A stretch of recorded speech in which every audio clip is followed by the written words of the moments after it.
আমাদের ছেলে ও মেয়েরা নিয়মিত 5 ওয়াক্ত নামাজ সময় মতো পড়ে না, কাজা পড়ে, রেগুলার কাজা হয় কিনা, এটা কোনো মা প্রশ্ন করেছেন সম্ভবত। ছেলে মেয়েরা বাসায় নিয়মিত নামাজ পড়ে না, প্রতিদিন কাজা করে নামাজ পড়ে। প্রতিদিন কাজা করলে কাজা হবে কিনা, আমাদের অনেকেই আছেন এই কাজটা করেন যে প্রতিদিন ফজর নামাজ 7টা 8টার দিকে উঠে পড়ে। এরকম মানুষ আছে না নাই? আল্লাহ সুবহানাহু ওয়া তাআলা বলেছেন, ইন্নাস সালাতা কানাত আলাল মুমিনিনা কিতাবাম মাওকুতা, নিশ্চয়ই নামাজ ইমানদারদের জন্য নির্দিষ্ট সময়ে পড়াটা অপরিহার্য এবং ফরজ করে দেওয়া হয়েছে। সময়ের বাইরে হঠাৎ একদিন চলে যেতে পারে, আপনার ঘুম ভাঙে নাই, অ্যালার্ম দিয়েছেন কিন্তু টের পান নাই, হঠাৎ কোনো কালে কদাচিৎ হতে পারে, সেটা গ্রহণযোগ্য। নবী সাল্লাল্লাহু আলাইহি ওয়াসাল্লামের জীবনে একবার হয়েছে, তো আপনার জীবনে একবারের জায়গায় 2বার 4বার হতে পারে, বছরে 1বার 2বার হতে পারে। কিন্তু প্রতিদিন যদি ঠান্ডা মাথা এরকম হয়, বিশেষ করে শোয়ার সময় যদি আপনি নিয়ত করে অ্যালার্মটাই দেন সকাল 7টায় উঠবেন, তো সেক্ষেত্রে আপনার ঈমান নিয়ে সন্দেহ করার যথেষ্ট সুযোগ আছে। বিষয়টা অনেক সহজ না। একটা হলো আমি অ্যালার্ম দিলাম, উঠতে পারলাম না, চেষ্টা করলাম, অলসতার কারণে উঠতে পারলাম না, উঠার পর অপরাধ বোধ জাগলো, সেটা এক জিনিস। আরেকটা হলো আপনি শোয়ার সময় নিয়ত করছেন 9টা বাজে উঠে নামাজ পড়বো, 7টা 8টা বাজে উঠে নামাজ পড়বো, তাহলে এটা শুধু কবিরা গুনাহ না, ওয়াক্ত মতে নামাজ পড়া যে ফরজ, ঠান্ডা মাথায় আপনি সেই ফরজটা তরক করলেন, আপনি ঘুমের তালে নষ্ট করেছেন এমন না, আপনি ঠান্ডা মাথায় নষ্ট করেছেন। খুব জঘন্য অপরাধ। কোনো বাসায় ছেলে মেয়েরা যদি বেনামাজি হয় বা কারোর যদি নামাজে উঠতে দেরি হয়, বিশেষ করে ফজরে, তাহলে ধরে নিতে হবে যে ওই বাসায় মানুষদের রাত দেরি করে শোয়ার বদভ্যাস আছে। রাতে তাড়াতাড়ি শোয়া উত্তম না দেরিতে শোয়া উত্তম? তাড়াতাড়ি শোয়া উত্তম। নবী করিম সাল্লাল্লাহু আলাইহি সাল্লাম সম্পর্কে হাদিসে আসছে, কারণ নবী সাল্লাল্লাহু আলাইহি সাল্লাম ইয়াকরাহুন নাওম ক্বাবলা আল ইশা ওয়াল হাদিস বাদা, তিনি এশার আগে ঘুমানো অপছন্দ করতেন আর এশার পরে কথাবার্তা বলা অপছন্দ করতেন। আর আমাদের ওয়াজ মাহফিল হোক, যত কাজ হোক, সব জমেই এশার পরে। এটা ইসলাম না। কে শুনে কার কথা? কাউকে শোনানো যায় না। ময়মনসিংহে এক জায়গায় মাহফিলে গেছি, আমার শর্তই থাকে ফরমে যে আমি গভীর রাত পর্যন্ত কথা বলবো, আমাকে আগে আগে দিতে হবে। বলে হ্যাঁ হুজুর, আপনাকে আগে আগে দেয়, আমি 10টার ভিতরে আমার আলোচনা শেষ করবেন। বলে হ্যাঁ ঠিক আছে। এবার যাওয়ার পরে খাওয়া দাওয়া দিয়া আমার এই বালিশ কাঁথা দেখাই দিয়ে বলছে হুজুর এবার আপনি রেস্ট করেন। তখন 10টা অলরেডি পার হয়ে গেছে। বললাম আমার না 10টায় ওয়াজ শেষ করার কথা। বলে যে না, আপনি তো শেষ বক্তা, এখনো দেরি আছে, আপনি ঘুমান, আমরা দেখা দিব 11টা 12টার দিকে। এ হলো আমাদের ওয়াজ মাহফিলের অবস্থা। ভাইরা আমার, পৃথিবীতে যে সমস্ত দেশের যে সমস্ত মানুষ উন্নত হয়েছে, সেটা আমেরিকানদের কথা বলেন, সেটা চাইনিজদের কথা বলেন, জাপানিজদের কথা বলেন, কোরিয়ানদের কথা বলেন, আমার নিজের যে সমস্ত দেশে যাওয়ার সুযোগ হয়েছে, আমার দেখার সুযোগ হয়েছে, আমি নিজের চোখে দেখেছি অনেক দেশে, যে তারা মাগরিবের পর তার নামাজ কালাম নাই, সন্ধ্যার পর পর তারা খেয়ে ঘুমায় পড়ে, এবং রাত 8টা 9টায় তাদের রাস্তাঘাটে গাড়ি পাওয়া যায় না। আর আমাদের শহরে রাত 8টা মানে সারা দিনের 24 ঘন্টার ভিতরে সবচেয়ে পিক টাইম রাস্তায়, তাই না? পাবলিক সবচেয়ে বেশি ব্যস্ত। আর তাদের দেশগুলোতে ভোরে মানুষ কফি শপে সিরিয়াল লেগে যায়, কাজে যাবে, তারা ঘুম থেকে উঠে যায়। আর আমাদের সকাল 9টা 10টার আগে দোকানই খোলে না, কারণ পাবলিক সব নাক টেনে ঘুমাচ্ছে। মনে রাখবেন, নবী সাল্লাল্লাহু আলাইহি সাল্লাম যে নির্দেশ করে গেছেন, অমুসলিমরা সেটা ধরে আছে, জেনে হোক না জেনে হোক, বুঝে হোক না বুঝে হোক, অথচ আমরা মুসলমানরা আজ সেটা আমাদের মধ্যে ধারণ করি। এই জন্য আমি বলি, যুবকরা অনেকে পড়ালেখা করতে করতে আপনার রাত 12টা 1টা পর্যন্ত ঘুমান না। হেফজুখানার ছাত্ররা গোটা দেশে, হেফজের ছাত্ররা সবাই 100% হেফজখানার ছাত্ররা রাত 10টার ভিতরে ঘুমায় যায়। 10টার পরে কোনো হেফজখানায় বাংলাদেশে পড়ালেখা হয় না, আবার ভোর রাত্রে তারা উঠে যায়। এরা খুব অল্প সময় কিভাবে এই 30 পারা কোরআন তাদের বক্ষে ধারণ করে ফেলতে পারে, কিভাবে তাদের স্মৃতিতে নিয়ে আসে, মেমোরিতে নিয়ে আসে কিভাবে, এবং সারা জীবন ধরে রাখে। 30 পারা কোরআন ধরে রাখা তো দূরের কথা, 2-3 পৃষ্ঠা মুখস্থ করলেও তো আপনার 10 বছর মনে থাকবে না। সেখানে 30 পারা কোরআন তাদের মনে থাকে বাচ্চাদের। মিরাকলটার যে মূল সূত্র, সেটা যদি 2-4-5টা সূত্র থাকে, তার 1 নম্বর সূত্র হলো এই যে হিফজখানার ছাত্ররা রাতে তাড়াতাড়ি শুয়ে পড়ে। অনেক ছাত্র আছে যারা এই 12টা 1টা 2টা পর্যন্ত ঘুমাবে আর সকাল 9টার দিকে উঠবে, 8টার দিকে উঠবে। তো আপনি রাতে তাড়াতাড়ি ঘুমায় ভোর রাতে বেশি করে পড়ালেখা করেন, এটা অনেক বেশি আপনার ঘুম থেকে ওঠার পর মাইন্ড ফ্রেশ থাকবে, তখন আপনার মুখস্থ ভালো হবে, পড়া বুঝে আসবে এবং ধারণ ক্ষমতা বাড়বে। এই জন্য ভাইরা আমার, রাতে দেরি করে শুইলে সাধারণত ফজর নামাজ পড়াটা কঠিন হয়ে যায়। যে বাসায় এই বদভ্যাস আছে, সে বাসায় ফজর টাইম মতো হয় না। এই জন্য সংগ্রাম চালাতে হবে, রাতে তাড়াতাড়ি ঘুমাবো ইনশাআল্লাহ। আমার বাসায় আমরা পুরো ফ্যামিলির সদস্য, আমরা এশা পড়ার আগে পুরো বাসার সবার মশারি টানানো শেষ, খাওয়ার দাওয়ার শেষ, এশা পড়ে এসে আমরা মশারিতে ঢুকে যাই। এটা আমাদের রুটিন আলহামদুলিল্লাহ। একান্ত বিশেষ কোনো ঝামেলা কোনোদিন না থাকলে এটা আমাদের নিয়মিত রুটিন। এর মাধ্যমে কি হয়, ফজরের পরে আর ঘুমাতে হয় না। ফজর নামাজ তো দূরের কথা, তাহাজ্জুদের সময় আপনার ঘুম ভেঙে যাবে, আপনি রাতে তাড়াতাড়ি ঘুমাতে পারেন। আর যদি ভূতের মতো শুধু মোবাইল টিপতে থাকেন 10টা 11টা 12টা আপনার মোবাইল আর না ছাড়েন হাত থেকে, তো ফজর আপনার দ্বারা পড়া কঠিন হবে, এটাই স্বাভাবিক। এই জন্য একটা সুন্নত ছেড়ে দিলে বহু সুন্নত বরং অনেক ফরজ পর্যন্ত ছুটে যায়। এই জন্য রাতে তাড়াতাড়ি অভ্যাস করবো তো ইনশাআল্লাহ। ভাইরা আমার, স্বাস্থ্যের জন্য রাতের প্রথম দিককার ঘুম অনেক বেশি গুরুত্বপূর্ণ। ডাক্তার এখন বলে 10টা থেকে 2টা এই সময়ের ঘুম আমাদের বডিতে ইমিউনকে স্ট্রং করে, রোগ প্রতিরোধ ক্ষমতাকে বৃদ্ধি করে, কিন্তু আমরা করি না। তো বাচ্চাদের বাসায় যারা নামাজ কালাম পড়ে না, রাতে তাড়াতাড়ি শোয়ার কালচার গড়ে তোলেন, ইনশাআল্লাহ অটোমেটিক তারা নামাজ পড়তে পারবে। স্বামীদের স্ত্রীদের সাথে কেমন ব্যবহার করা উচিত, এই প্রশ্ন দেখে আমি বুঝছি এটা কোনো মহিলার প্রশ্ন। কারণ উনি হয়তো ওনার স্বামীকে ধরে আনছেন এখানে। সো স্বামী যদি তার স্ত্রীর হক জানতে পারে তাহলে ওনার লাভ, উনি সে ওয়াজ শুনেতে চাচ্ছেন হয়তোবা, আরো প্রশ্ন দেখে বোঝা যাচ্ছে। যাই হোক, দেখুন স্বামী হোক আর স্ত্রী হোক, সবচেয়ে মানুষের উত্তম আচরণের হকদার হলো ঘরের লোকজন, মা বাপ, ভাই বোন এবং স্বামী স্ত্রী পরস্পর। এরা হলো আমাদের সবচেয়ে উত্তম আচরণ পাওয়ার হকদার। কিন্তু আমরা কি করি? আমাদের সবচেয়ে ছেঁচড়া আচরণ, সবচেয়ে নোংরা আচরণটা আমরা রিজার্ভ রাখি বইয়ের জন্য, মায়ের জন্য, ছেলে মেয়ের জন্য, ভাই বোনের জন্য, স্বামীর জন্য, ঘরের লোকজন। আর সবচেয়ে মিষ্টি মিষ্টি কথাগুলো বরাদ্দ রাখি আমাদের বাইরের লোকদের জন্য। ঠিক না? ঠিক বলেন। যারা দোকানদারি করেন, অনেক দোকানদার আছে দেখবেন কাস্টমারের সাথে এত মিষ্টি মিষ্টি কথা বলেন, মনে হয় যে কথা তো না যেন চিনির গোল্লা। এত মিষ্টি মিষ্টি কথা বলেন, ভাই আসেন বসেন, কি খাবেন, চা খাবেন না ঠান্ডা খাবেন, কি খাবেন, এই ভাইরে চেয়ার দাও, মানে ভাই ভাই বলতে বলতে মুখ দিয়ে ফেনা ছুটে যাচ্ছে। আর মহিলার সাথে কথাই নেই, আপা বসেন, চেয়ার দেন, এই করেন সেই করেন। এরকম অবস্থা আছে না নাই? আমি যশোর যখন 10টা মাদ্রাসায় পড়ি, তখন কালেক্টরেট মার্কেটে আবার এক বন্ধু, ওনার একটা কাপড়ের দোকানে বন্ধের দিনগুলোতে আমি একটু বসে ওনার হেল্প করতাম, সহযোগিতা করতাম। তখন দেখে আমার এটা আরো ভালো করে রপ্ত হয়েছে। দোকানদাররা পুরুষ তো পুরুষ, মহিলা আসে তাদের সাথে কত রকমের মধুর মতো কথা বলতে পারে। আর একই সময় যদি তার বউ বাসা থেকে ফোন দেয়, ফোনটা ধরেই প্রথমে বিসমিল্লাতি একটা ঝাড়ি দিয়ে বলবে, তোমার কি ঘরে কোনো কাজ কাম নাই? একটু পরপর শুধু হুদাই ফোন দাও, মিস কল দাও, মেসেজ পাঠাও, কোনো কাজ কাম নাই, তোমার জ্বালা তো দোকানদারি করতে পারবো না। ঠিক একই আচরণ মহিলাদেরও।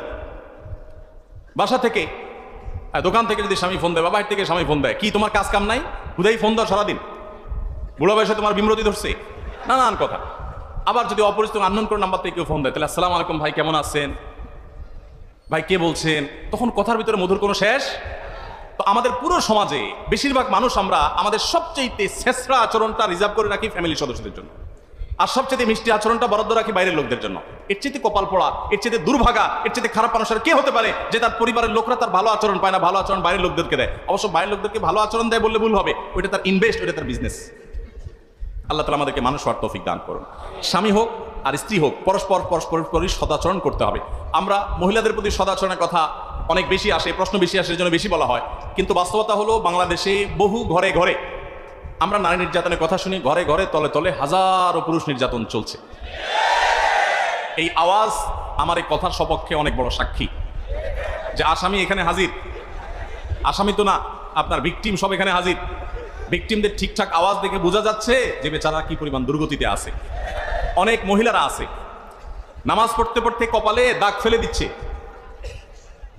বোরকা তো পরে পরে হাত মোজা পা মোজাও মেনটেন করে, মাশাআল্লাহ। অনেক মহিলা আছেন যে তার নেক আমলের কোনো কমতি নাই, কিন্তু স্বামীটাকে মানুষও মনে করে না। সকাল বিকাল ঝাড়ির উপর রাখে, সকাল বিকাল দৌড়ের উপর রাখে, আর চুন থেকে নুন খসলেই নারী নির্যাতন মামলার ইঙ্গিত দেয়। বাংলাদেশে 2 ধরনের মামলা আছে। এই মামলার নাম শুনলেই বেশিরভাগ মানুষের মাথায় চলে আসে আমাদের, বা আমরা বেশিরভাগ মানুষের ধারণা চলে আসে যে এটা পুরাটাই কোনো মানুষকে ফাঁসানোর জন্য হয়েছে। তার ভিতরে একটা হলো নাশকতার পরিকল্পনার মামলা, আরেক মামলা হলো নারী নির্যাতন মামলা। যে ফাঁসানোর জন্য এই মিথ্যা মামলাগুলো আমরা করি, যারা করি কিয়ামতের ময়দানের জন্য অপেক্ষা করি। আল্লাহ তাআলা আমাদেরকে বোঝার তৌফিক দান করুন।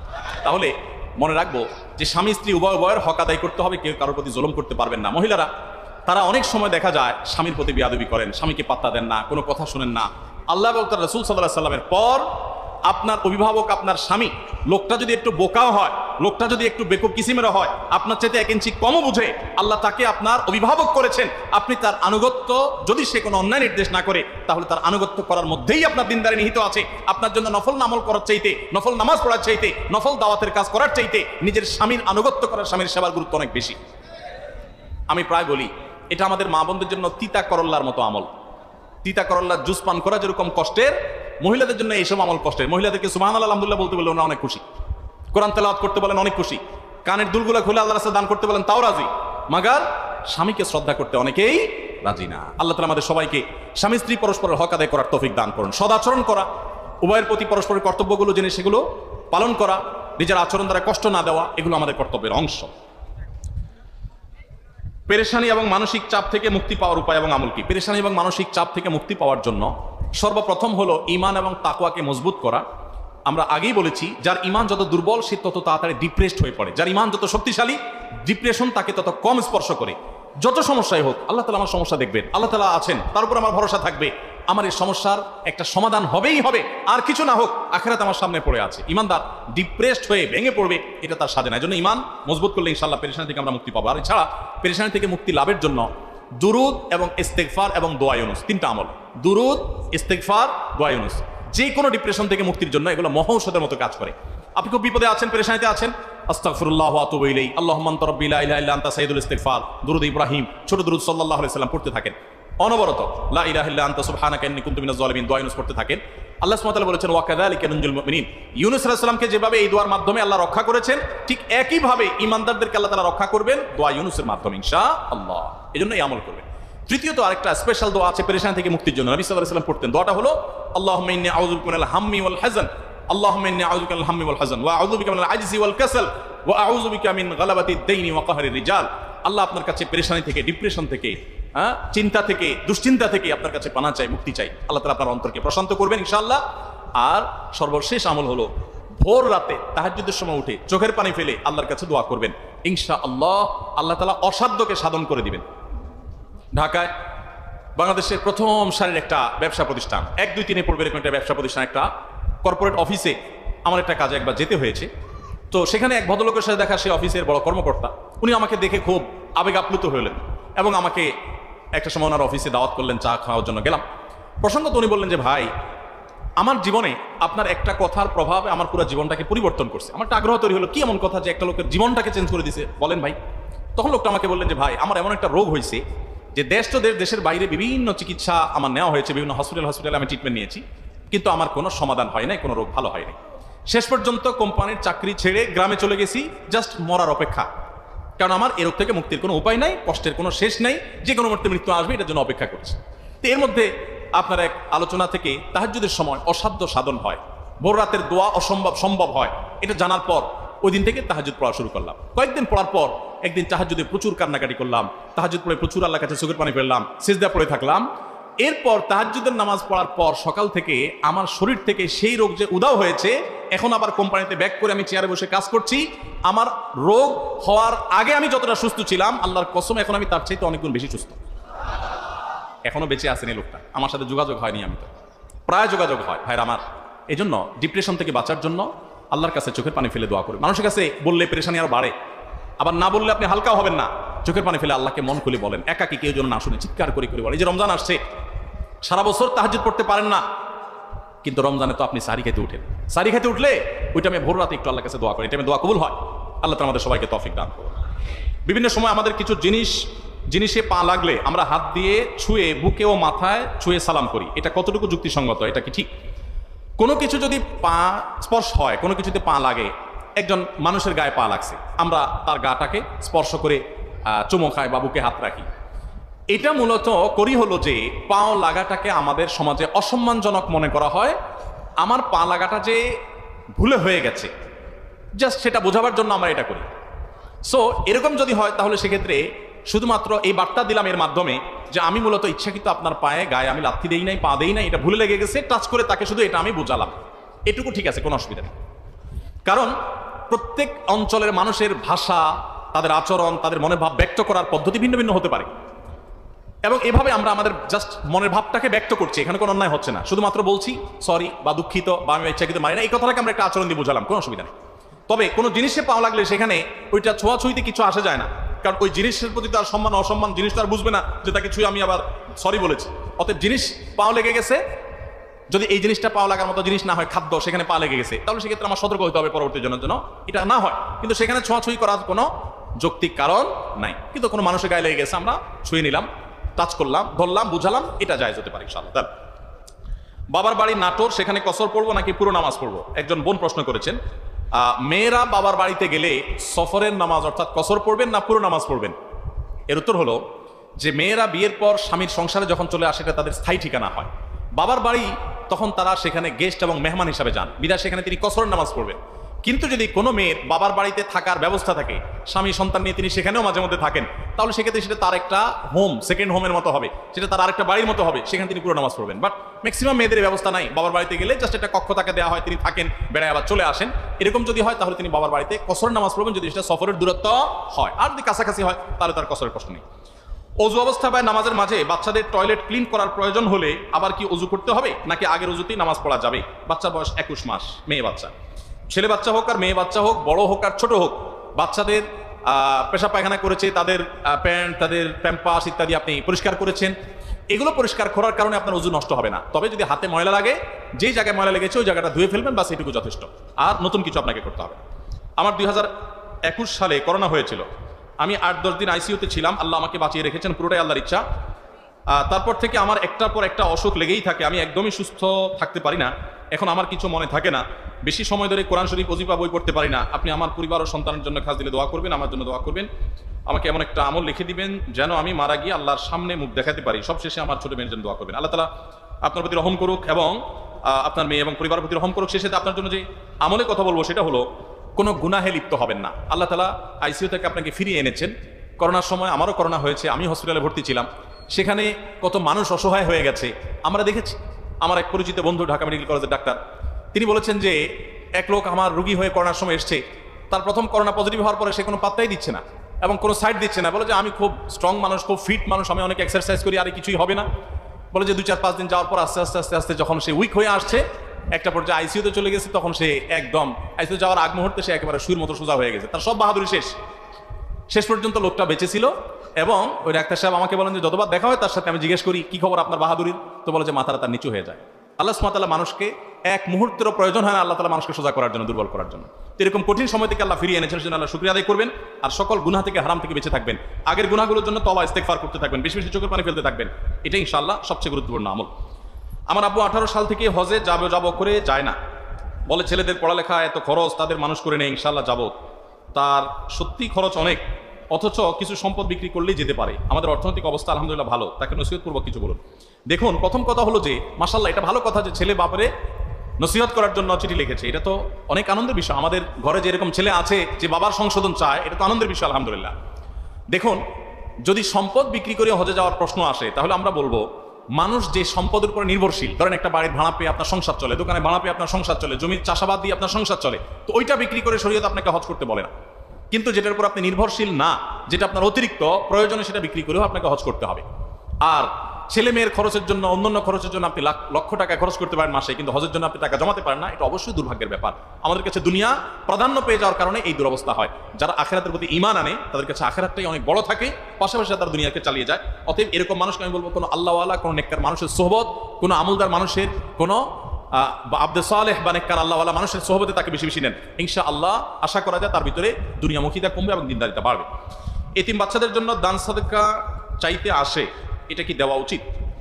এতিম বাচ্চাদের জন্য দান সাদকা যারা চাইতে আসে, এটার একটা রূপ ঢাকায় আছে, যশোরেও আছে, আমি জানি। সেটা হলো যে কিছু বাচ্চা কাচ্চা ছেলে ফেলেকে পাঠায় দেয় বিভিন্ন এতিমখানার রসিদ দিয়া, কাগজপত্র দিয়ে, তারা এসে বলে আমরা এতিমখানা থেকে আসছি, আমাদের কোরআন শরীফ কিনতে টাকা লাগবে, আমাদের খাবারের টাকা নাই। এসে ঘরে ঘরে তারা নক করে, আসেনি? এদেরকে পাইলে বাচ্চাদেরকে তো আর, তাদেরকে তো আর কিছু বলা উচিত হবে না। বাচ্চাদেরকে ধরে একটু ভালো বুড়া খাওয়ান, আর বলেন যে তোমাদের হুজুরে ফোন করো, একসাথে যত টাকা পয়সা সব হুজুরে দেব। এরপরে হুজুর আসার পরে তারা বসে ভালো করে সাইজ করেন, আর এটা হুজুরের বিজনেস যদি হয় তাহলে তাকে আইনের হাতে সুপর্দ করে দেন। কারণ এদের বড় একটা অংশ ফ্রড, প্রতারক, তারা এই বাচ্চাগুলোকে পুঁজি হিসাবে ব্যবহার করে, এবং এটা ইসলাম এবং মুসলমানদের জন্য অপমানজনক। আমরা আমাদের আসুন্নাহ ফাউন্ডেশন থেকে ইয়েতিম লালন পালন করার জন্য ইয়েতিম আমরা খুঁজে পাই না। মানে কি, এতিম যারা আছে বিভিন্ন মাদ্রাসায় তাদের স্পন্সর আছে, স্পন্সর নাই এরকম এতিম আমরা খুঁজি।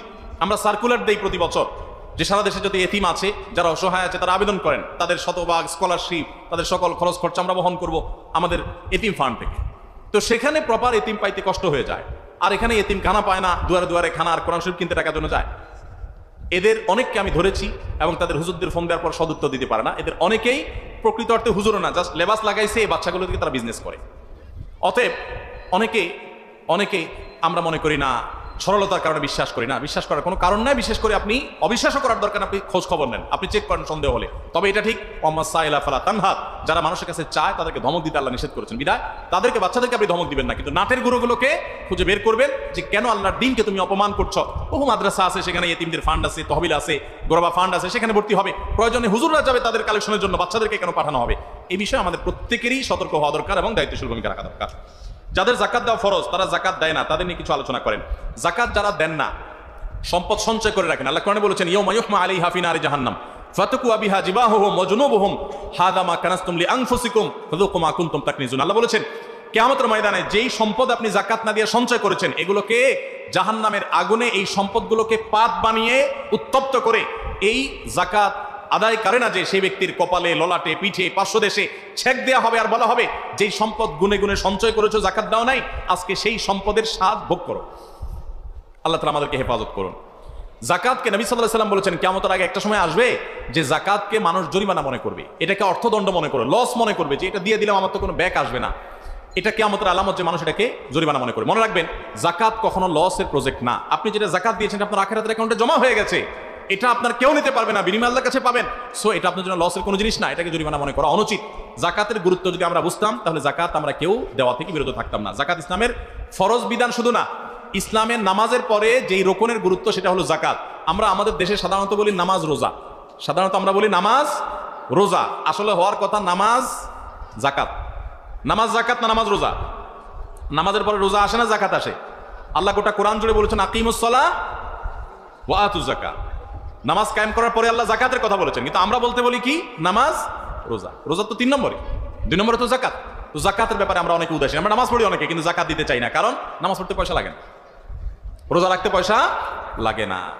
বন্ধু কয়েক প্রকার। কিছু দোস্ত পাবেন যে আপনার জন্য ও মুখ দিয়ে ফেনা তুলে ফেলবে, পারলে গায়ে গোত্রে খাইটা দিবে, টাকা পয়সার কথা বললে সে বলবে দোস্ত আমি তো সরি।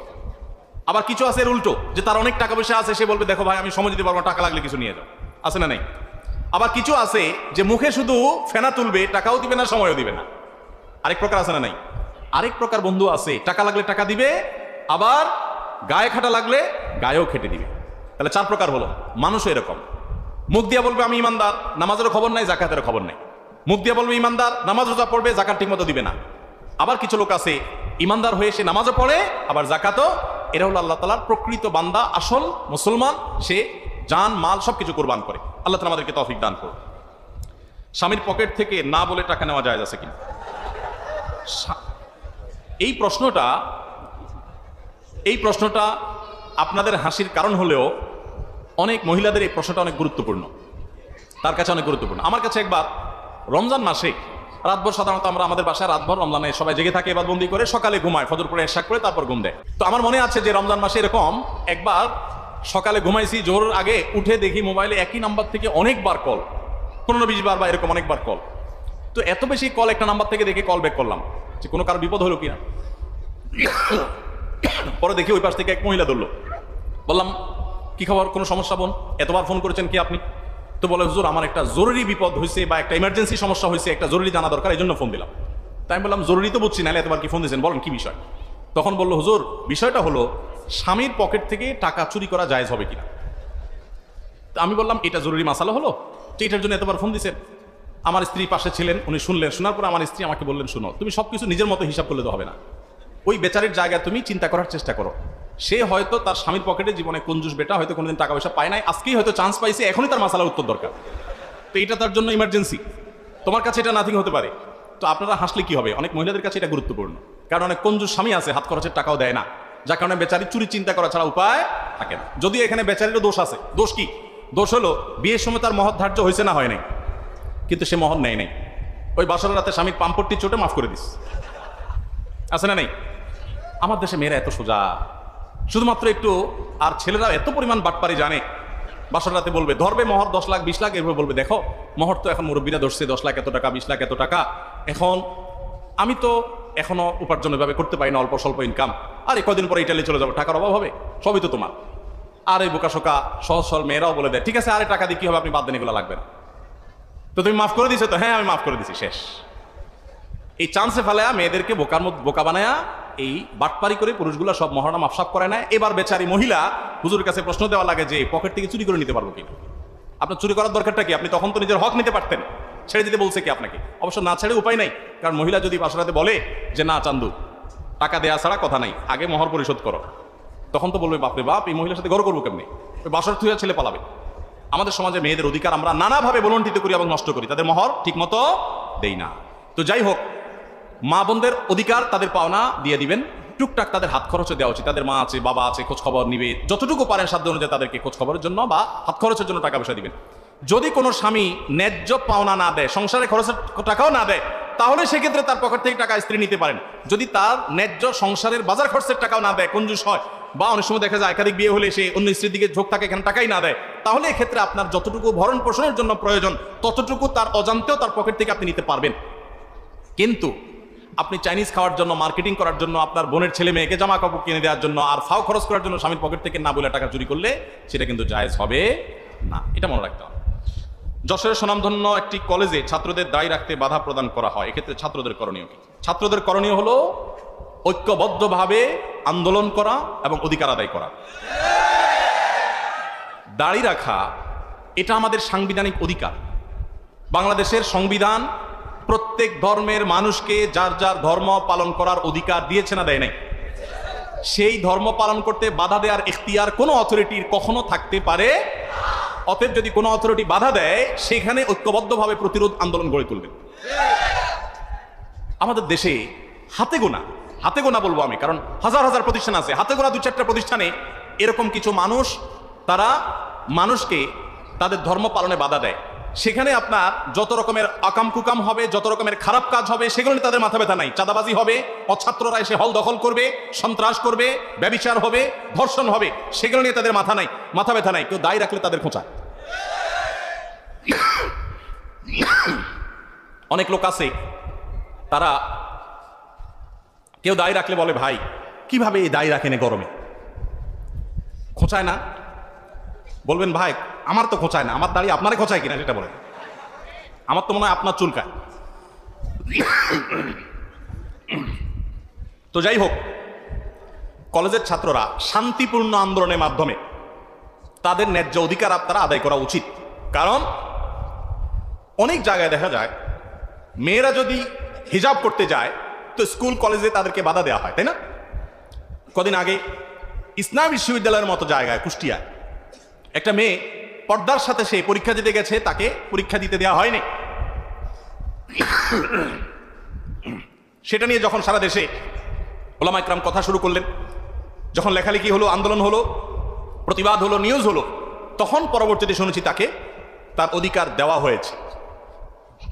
এটা কখনো গ্রহণযোগ্য হতে পারে না যে একজন মেয়ে তিনি স্কুল কলেজে শর্টকাট পোশাক পরতে পারবেন, এটা তার অধিকার থাকতে পারে, কিন্তু একজন মেয়ে পর্দা করতে পারেন না, এটা কখনো যৌক্তিক হতে পারে।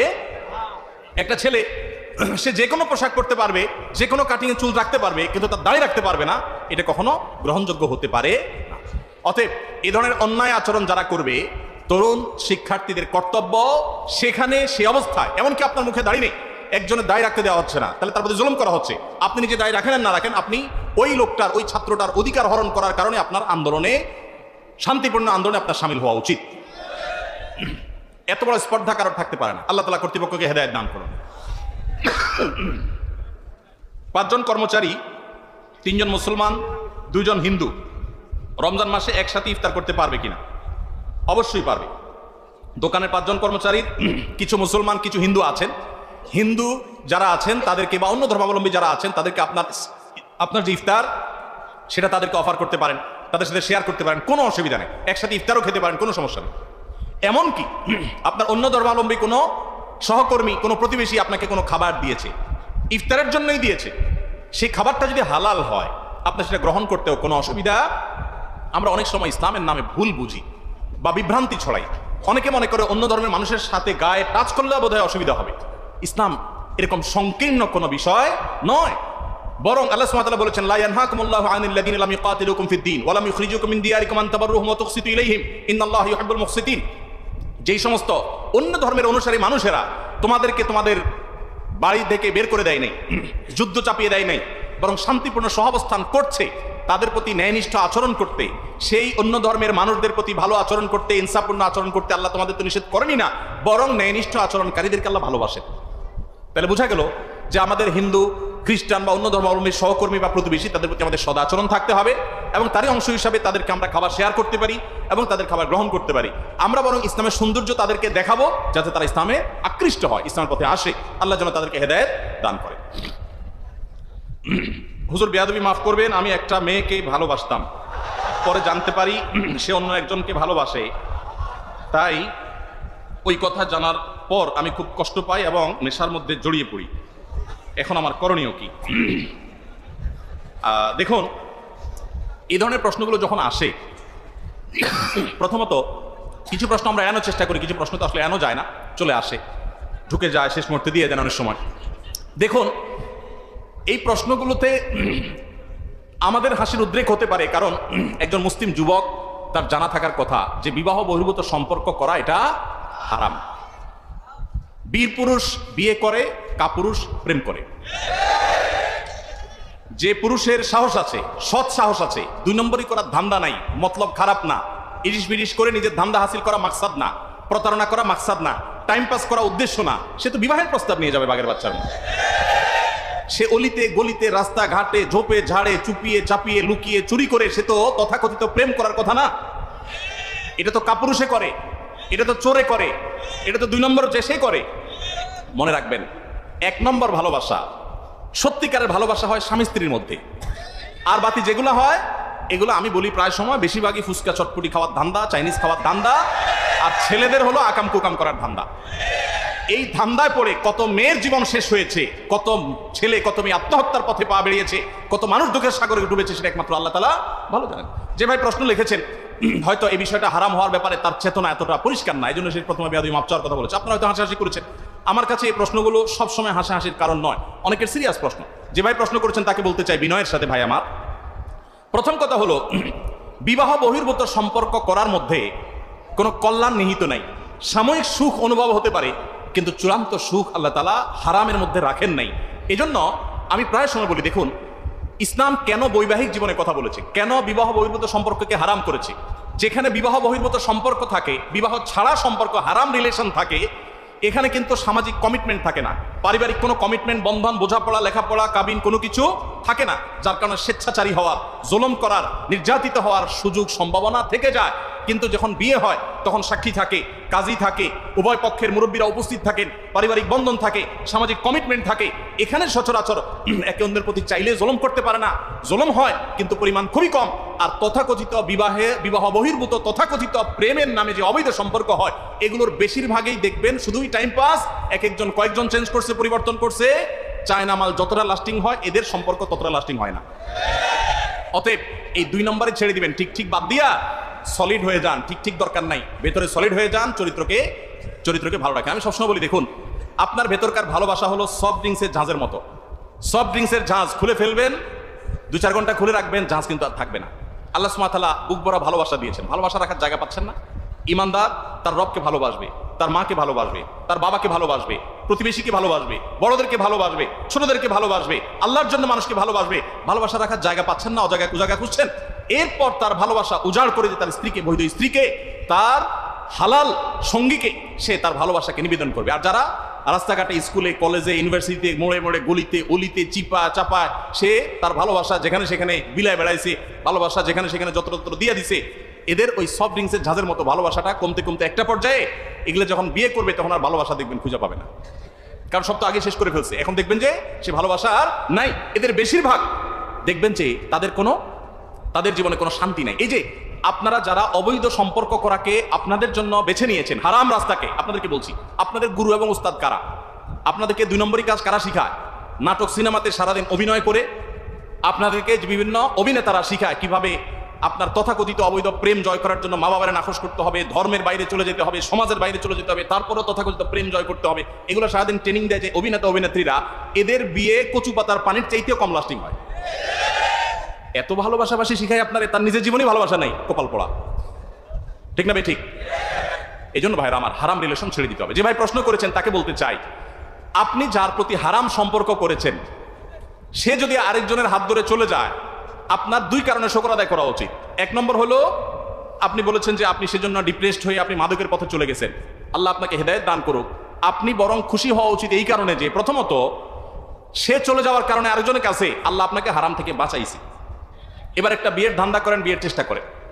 আর দ্বিতীয় যে জন্য শুকর আদায় করা উচিত সেটা হলো আপনি যারে ভালোবাসা দিয়েছেন, মহব্বত করছেন, বিয়ে করবেন, নানান ওয়াদা করেছেন, বহুত ফুচকা চটপটি চাইনিজ খাওয়াইছেন, ইনভেস্ট করছেন, এগুলো সব যে অজাগায় করছেন সেটা এখন বুঝলেন আপনি।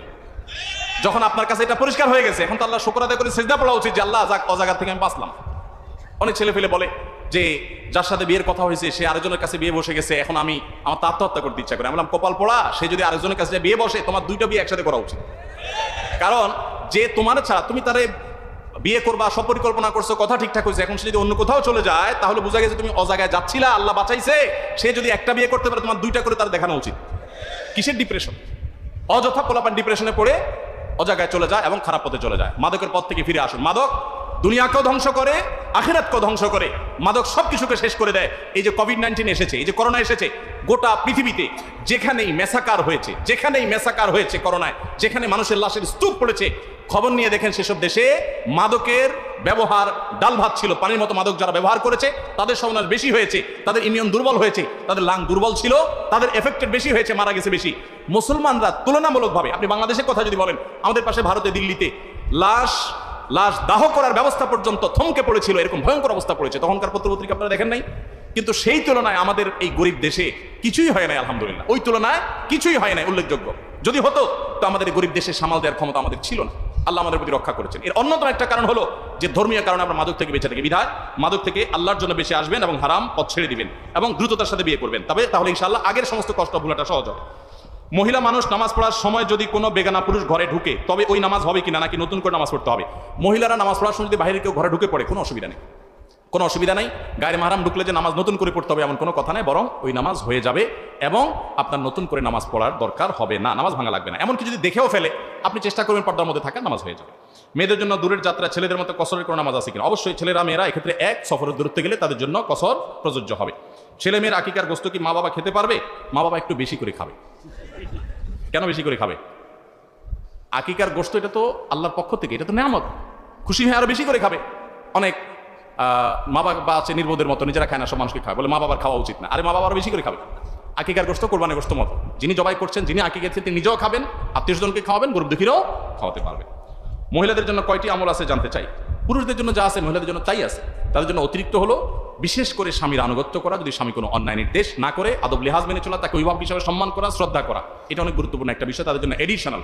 এর পাশাপাশি পুরুষের জন্য যা যা তাদের জন্য সেগুলো। আরেকটা অতিরিক্ত হলো তারা নিজের ইজ্জত আবরুকে হেফাজত করবে, পর্দার মধ্যে থাকবে, নিজের শালীনতাকে ঢেকে ঢুকে রাখবে, এগুলোকে বাইরে প্রকাশ করে বেড়াবে না। তাদের ব্যক্তিত্বের ব্যাপার, এটা তাদের পার্সোনালিটির ব্যাপার, যে রাস্তাঘাটে তাদের সৌন্দর্যকে বিলিয়ে বেড়াবে না, যে সে দেখে সেখানে তা বাজে চিন্তা করবে। এরপরে প্রশ্ন হলো, ইসলাম বিবর্তনকে সমর্থন করে না, কিন্তু আদম আলাইহিস সালামের উচ্চতা 60 হাত হওয়া সত্ত্বেও আমাদের উচ্চতা কেন 6-7 ফুটের মধ্যে?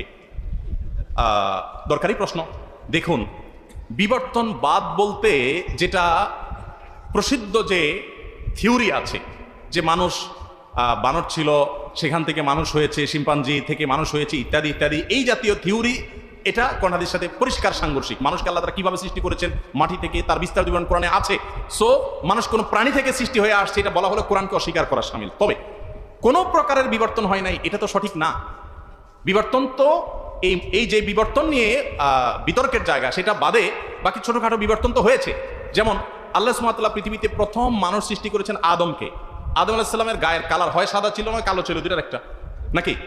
এখন পৃথিবীতে মানুষ সাদাও আছে, কালো আছে। সৃষ্টি করেছেন তো আল্লাহ তাআলা এক কালারের নিশ্চয়ই, এক শরীরে তো দুই কালার দেন নাই। তাহলে সেক্ষেত্রে এখন কিছু মানুষ কালো, কিছু মানুষ সাদা হলো, তাহলে ওনাকে আল্লাহ যেভাবে সৃষ্টি করেছেন তার সন্তানদের মধ্যে কিছুটা পরিবর্তন হয়েছে। কেউ খাটো হয়েছে, কেউ লম্বা হয়েছে, পরিবর্তন হয়েছে। কেউ হায়াত বেশি পেতে, কেউ হায়াত কম পায়, তাহলে বিবর্তন, এরকম বিবর্তন তো হয়েছে। এটাকে তো অস্বীকার করে না কেউ, ইসলাম এটাকে অস্বীকার করে না। কিন্তু বিবর্তন বলতে ওই যে বিতর্কিত থিওরি যে মানুষ প্রাণী ছিল, সেখান থেকে মানুষ হয়েছে, ধীরে ধীরে পরিবর্তন হয়ে হয়ে, এটা বস্তাস্পর্শা এবং বাস্তবতা বিবর্জিত। শুধু কোরআনের আলোকে যে অপ্রমাণিত তা না, বৈজ্ঞানিকভাবে এটা অপ্রমাণিত। বিভিন্ন বিজ্ঞানীরা এটার বিপরীতে গবেষণা করে প্রমাণ করেছেন যে এরকম বিষয় সত্য নয়, সেটা ভিন্ন বিষয়। বাকি এই ধরনের বিবর্তন যেটা আপনি উল্লেখ করেছেন, আমি আরো কয়েকটা দেখালাম, এগুলো ইসলাম অস্বীকার করে না। ইহুদিরা এত অপরাধ করা সত্ত্বেও প্রায় সব প্রসিদ্ধ নবী রাসূল তাদের হেদায়েতের জন্য আল্লাহ কেন প্রেরণ করেছেন? এটাই তো স্বাভাবিক। যারা যত খারাপ হবে তাদের মধ্যে তত নবী রাসূল পাঠানোর দরকার হবে, এটাই তো স্বাভাবিক। জাহা মুসা ওয়াহা ফেরাউন, যেখানে জাহা ফেরাউন ওহা মুসা, যেখানে ফেরাউন থাকবে সেখানে কি থাকবে? মুসা থাকবে। যারা যত খারাপ তাদেরকে সাইজ করার জন্য তত বেশি নবী রাসূলের দরকার হবে, এটাই তো স্বাভাবিক। মহারণার টাকা দিয়ে দেওয়ার সাথে খোরপোশের টাকা দিলে তালাক হয়ে যাবে কিনা? না, এরকম তো কোনো কথা নেই। খোরপোশ মহারণার টাকা দিলে তালাক হবে কেন? বরং মহারণার টাকা তো দিয়ে দেওয়া উচিত। দেখেন রাসূল আকরাম সাল্লাল্লাহু আলাইহি ওয়াসাল্লাম ফাতিমা রাদিয়াল্লাহু তাআলা আনহা বিয়ে যখন আলী তাআলার সাথে কথা ঠিক হয়েছে, তিনি নিজে নবী সাল্লাল্লাহু আলাইহি ওয়াসাল্লামকে শর্ত দিয়েছেন যে আমার মহর কিন্তু আগে পরিশোধ করতে হবে। আমার দেশে এখন যদি মেয়েরা বলে যে বাবা মহরের টাকা আগে পরিশোধ করতে, বাবা বলবে বাবা রে মেয়েটা যে কি, আর স্বামীও বলবে যে কি রাক্ষস। তো এটা ইসলাম তাদেরকে অধিকার দিয়েছে, অধিকার থেকে বঞ্চিত করার সুযোগ আমাদের নাই। কোনো ব্যক্তি দীর্ঘদিন স্ত্রীর সাথে রাগারাগির কারণে স্ত্রীর কাছে যদি না থাকায় নিষিদ্ধ পল্লীতে যে তার যৌন চাহিদা মেটায়, তারপর সে জানতে পারলো যে সে কঠিন ধরনের গুনাহের কাজ করছে, আল্লাহ কি তার তওবা কবুল করবেন? অবশ্যই আল্লাহ তাআলা তার তওবা কবুল করবেন। এমন কোনো অপরাধ না যে আল্লাহ কবুল করবেন না। নিজের কর্মে লজ্জিত হয়ে ফিরে এসে আর জীবনে কখনোই পথে যদি না পা বাড়ায়, ইনশাআল্লাহ আল্লাহ তাআলা তাকে মাফ করবেন, সকল গুনাহ আল্লাহ তাআলা মাফ করেন। একজন বাবা বলেছেন, আমি জমি সম্পদ ভাগ ছেলে মেয়েকে ভাগ করে দিব না, আমি কবরে গিয়ে তোদের মারামারি দেখব। এটা কি ঠিক আছে কিনা? শুনেন, যেই চাচা এই কথা বলেছেন, সত্যি যদি কোনো বাবা এরকম কথা বলে থাকেন যে আমি কবরে যাই তোদের মারামারি দেখবো, আগে ভাগ দেব না, উনি মনে করছেন কবরটা বোধহয় কোনো পিকনিক স্পট, যে উনি বসে বসে মজা দেখবেন। উনি যে নিজের আমল নামা নিয়ে দৌড়ের উপরে থাকবেন, ওনার সেই চিন্তা মাথায় নাই। দেখুন, দিন সম্পর্কে আমরা কতটা জাহেল হলে এই ধরনের কথা বলতে পারি, আল্লাহ তাআলা একমাত্র ভালো জানেন। তবে এটা ঠিক যে মানুষের মৃত্যুর আগে তো ভাগ বন্টন হবে না, ভাগ বন্টন তো হবে কি মৃত্যুর পর, সেটাই স্বাভাবিক। হ্যাঁ, ওসিয়ত করে যাবেন যে করোনা দিনের যে সন্তানের জন্য বন্টন করে, এর বাইরে যেন না যায়।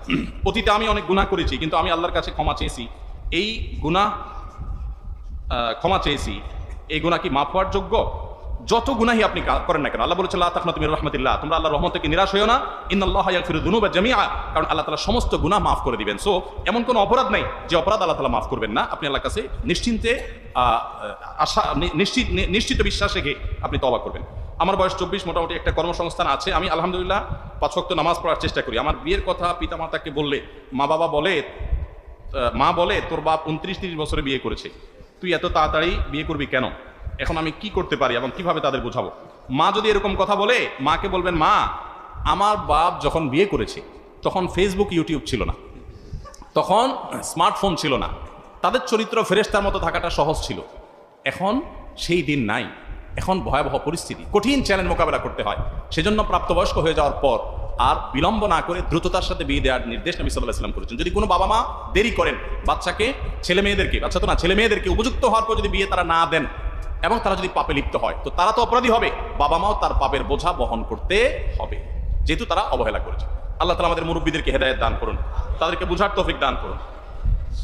আমি একজন যুবক, আমার বয়স 24, বর্তমানে এই জেনার যুগ থেকে নিজেকে কিভাবে হেফাজত করব, আর আল্লাহ যেন দ্রুত উত্তম রিজিকের ব্যবস্থা করেন সে বিষয়ে কিছু আমল শিখিয়ে দেন, আর যেন দ্রুত রিজিকের ব্যবস্থা করেন, বিবাহ করে নিজের চরিত্র হেফাজত করতে পারে, সেজন্য আপনার কাছে দোয়া চাই। দোয়া তো অবশ্যই আপনার জন্য করি। আর উপার্জন করবেন, হালাল উপার্জনের জন্য সিরিয়াসলি কাজ করবেন। অনেক ছেলে ফেলে আছে শুধু আমল খুঁজে বেড়ায়, এই কাগজ ধরাই দিবে হুজুর একটু দোয়া করেন, দোয়া শিখাই দেন যাতে আমার উপার্জন শুরু হয়ে যায়। আপনি চিন্তা করছেন যে আমি দোয়া শিখাই দিব, আপনি দোয়া পড়বেন আর আসমানতে টাকা নাজিল হতে থাকবে। আল্লাহ তো এই সিস্টেম রাখেন না। আল্লাহ বলেছেন ফাইদা কুদিয়াতিস সালাহ ফান্তাশিরু ফিল আরদি ওয়াবতাগু মিন ফাদলিল্লাহ, নামাজ শেষ হয়ে গেছে, মসজিদ থেকে বের হও এবং উপার্জন করতে বের হও। অনেক যুবক ছেলে ফেলে বলে হুজুর আমার আব্বা আছে এখানে, আপনি একটু বুঝান তাড়াতাড়ি বিয়ে দেওয়ার জন্য। আর ওই বেটা কাজ করার ধান্দা নাই, নিজে খাচ্ছে বাপের হোটেলে, আরেকটা এনে বাপের হোটেলে খাওয়ানোর ধান্দা। আপনি কেন কাজ করছেন না? অনেক যুবকরা অলস, তারা শুধুমাত্র দোয়া করে আল্লাহর কাছে আমল চায় না। ভাই, আমল তো আল্লাহর কাছে চাইবেন, আমল তো করবেন, দোয়া তো আল্লাহর কাছে করবেনই, কিন্তু পাশাপাশি চেষ্টা করতে হবে সিরিয়াসনেসের সাথে হালাল উপার্জনের। কোনো কাজকে ছোট মনে করবেন না, সিরিয়াসলি লেগে যাবেন, আল্লাহ তাআলা বরকত দিবেন ইনশাআল্লাহ। নিজের অনিচ্ছায় ঘন ঘন স্বপ্নদোষ হচ্ছে, ওষুধের মাধ্যমে কি এটা সমাধান হতে পারে?